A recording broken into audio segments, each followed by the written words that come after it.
Hi, I'm Tim Roble, and welcome to another episode of Adventure Athlete. We're here at the world famous Bolsa Chica State Beach. And I just got back from a 41.2 mile ride on the bike that I carry with me traveling everywhere. And this is the Quiet Cat Ibex. And just to be totally truthforward on this, I am not sponsored by Quiet Cat. I have no affiliation with them. I paid full price for this bike. They did have a free promotion where they threw in this dropper seat post.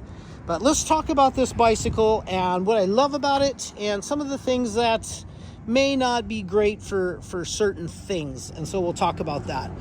First, I'll talk about the mods. If you notice in the back, I have front and back, I have the ICANN 660 wheels. These are carbon fiber wheel sets that are the narrowest I can find, because my thought process and theory behind this is to get a tire that you put 20 psi in and you're riding on this top crown. So if you want to go do a ride and you're on, PCH and you ride a dirt section, a sand section, you have flotation. And basically this bike is why I take this with me, is because it works everywhere you go. It's super good at everything, great at nothing. So if that makes sense to you guys. So when I got the new wheel set, I had to put a new cassette in the rear, and I went with the SRAM Eagle 1, and then I paired that with the XT1 or XG1 rear derailleur. And then I changed up the brakes on the bike, and I went with the Maguras, and those are the MT7s, which are kind of rated as an e-bike, dual piston caliper brake. And I have a Amazon store, so if you're interested in these, I actually have these, and the link will be in the description, as well as the pedals and a few other things that I use, the seat.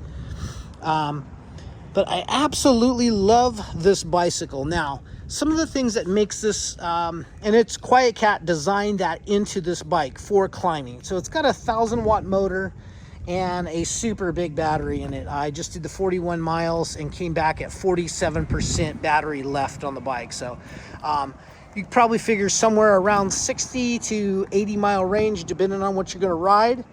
It I think it's a class 2 or class 3 e-bike. It has a throttle, and this bike came with a throttle on this side, but all the rest of my bicycles have the my dropper seat post on that side. So just to stay with continuity, I'll say, or however you want to say that, I put it on that side, so that put the throttle on this side, which is more like a dirt bike or a quad, so that makes sense.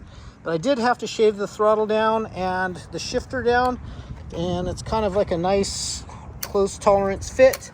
I rarely use that on the on what I'm doing, but where that really works out really well is when you're out on a trail where it's super techy. And the Bafang 1,000-watt motor is not one of those motors that kicks on instantly or turns off instantly. I'm going to say there's about third to a half a second delay in there, and in that time that that's going to happen, you can actually actuate the throttle here and make that work for you. Rear suspension is a RockShox Monarch, and that seems to work really well for it. There's a lot of different settings on it, and I just actually played with it to get some little bit more rebound dampening in it, so it wasn't so springy. The front works really well. It's an inverted fork. It seems to be pretty stiff and work really well. Super happy with the bike. Downside of the bike, and it also can be a plus, is it's got a super long rear chainstay on it.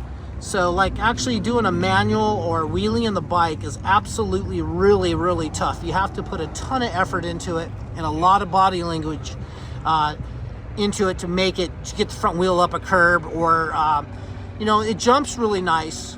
But you'll notice that I got a different chain on it, and that's the Eagle XX1 chain on it. But I had to buy two because it's such a long stay. I think I did a 120 and then another like 120 to make that, but of course you didn't use all of the chain. So that's one of the things that makes it climbs really well. It descends really well. If you notice, it's kind of raked out a little bit. And with that rake, that works really well for high speed, plenty of travel. Once again, tunable, rebound and compression, as well as air chamber for what you want for your air spring on it. But super stoked with this bike for traveling. You know, no matter where you end up and you want to ride, Quartzsite, Glamis, you're out at Moab. Is it the perfect, you know, tool for riding the whole enchilada? Definitely not. But here again, Polo Terras rides a Yamaha T7 at Erzberg Rodeo for a couple years now. So not the perfect tool for the job, but he makes it work. And if you're going to take one bicycle with you, this is the one that I take.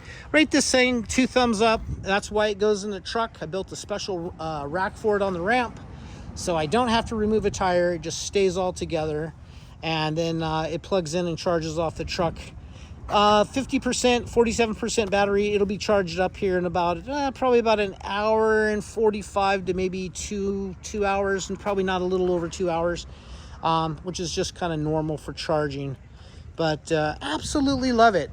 These are stock handlebars, stock grips. The frame and everything is just in stock condition. But with the mods that I've done to this, it just really made this a wonderful bicycle to travel with. Questions, comments, if you haven't liked and subscribed, please do. I appreciate that. Leave me a comment down below. And once again, there's a link in the bottom to my Amazon store that has a lot of my overlanding stuff and stuff that I 100% believe in.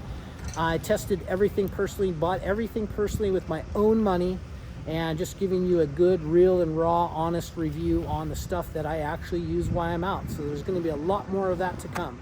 That's going to be it for now. I'm Tim Roble, and I'll catch you here next time.